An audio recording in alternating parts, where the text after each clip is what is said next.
Hello, I'm Mr. Lopez and today we're gonna learn how to do some mark making.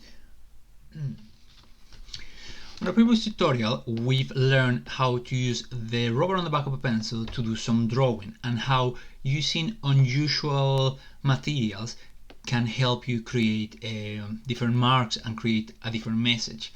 We've learned how artists such as Marcus Harvey tell their own story using a type of mark.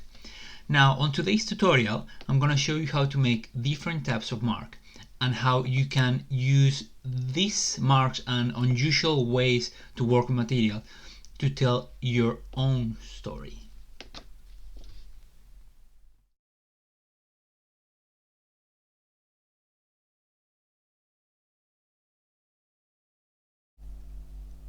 Before you start your work, you need four things. You need to prepare your space, get your materials, make up a playlist if you want to listen to music, and set up some time.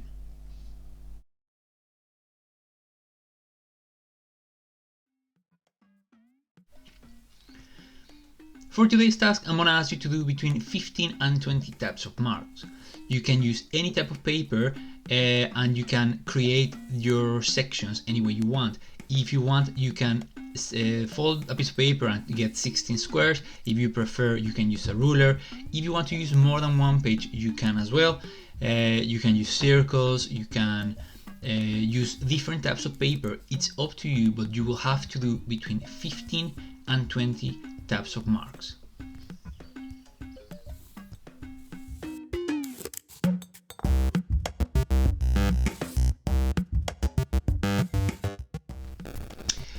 I know that depending on what you have in hand, some of the techniques are going to be easier than others. So I'm going to start showing you three different types of dry techniques, and then I'm going to move on to showing you three different types of wet techniques.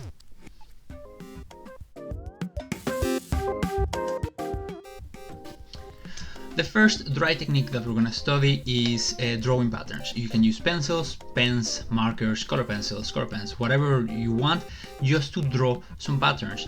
You can use organic shapes, you can create repetition, or if you want, you can do something more organic, more expressive. It's up to you.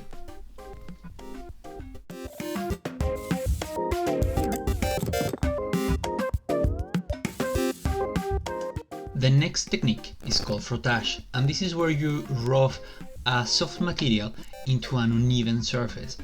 You can use materials like a pencil, soft pastel, oil pastel, and then find things around you that have a surface, like a bumpy thing.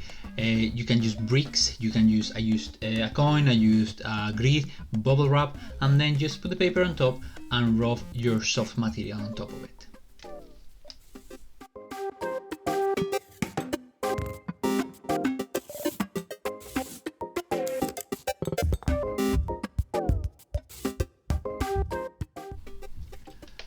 Another dry technique is using paper cutouts. You can use them in different ways. You can build 3D shapes, you can do coils and stick them together, you can rip the paper apart and just organize in different ways, or you can create small sections and weave the paper, for example.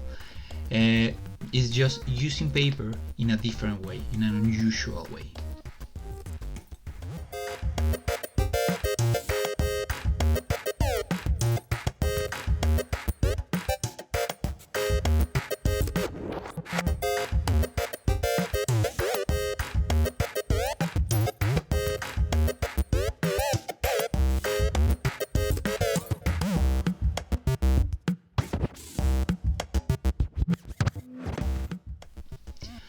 If you want to try some of the wet techniques, you will have to see what you have around. For my examples, I use paint, I use coffee and tea. So just have a look around and see what you can find to use as wet techniques.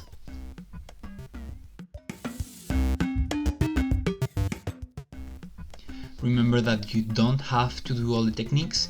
If you rather just do dry techniques, it's completely fine as well.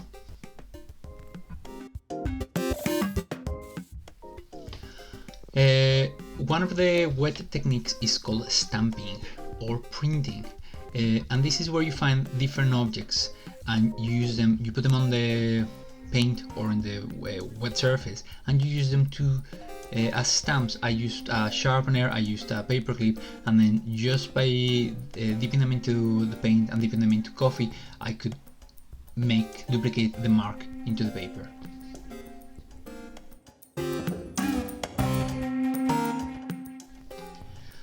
The next thing you can do is just try to use paint in an unusual way. So try dripping the paint, try working with different materials, maybe cotton buds, maybe a fork. See what you have lying around to create marks using paint.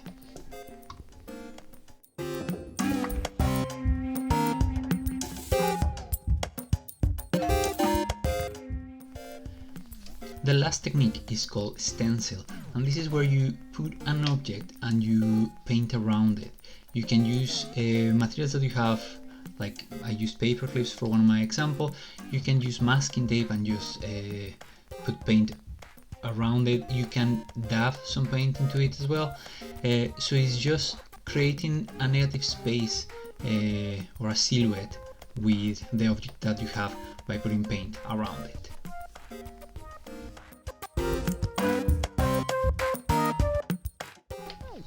Okay, so now you're gonna organize all your mark makings. I'm gonna ask you to put them into one or more pieces of paper, and you're gonna write 3 things for each of them.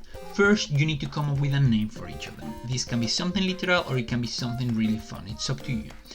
Then you're gonna write what material you use for each of them, and then you're gonna write how you use that material. That way, if we want to look at them again later on, if you want to duplicate them, you know how you did them. That's it. I try to be creative, try to use different materials, and just remember to have fun. Okay? See you next time.